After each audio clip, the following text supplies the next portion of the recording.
We the students of first year BAMS Institute of Sciences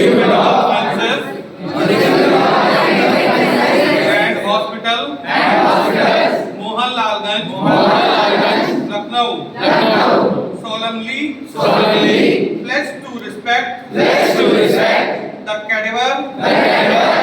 and treat this once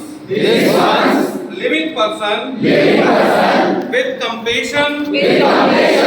and dignity as we use it to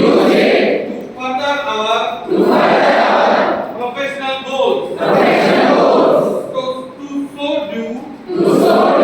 respect and gratitude to this cadaver who will always remain our first teacher. To pay gratitude towards the next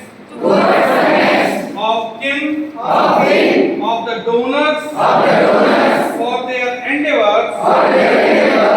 in serving the society selflessly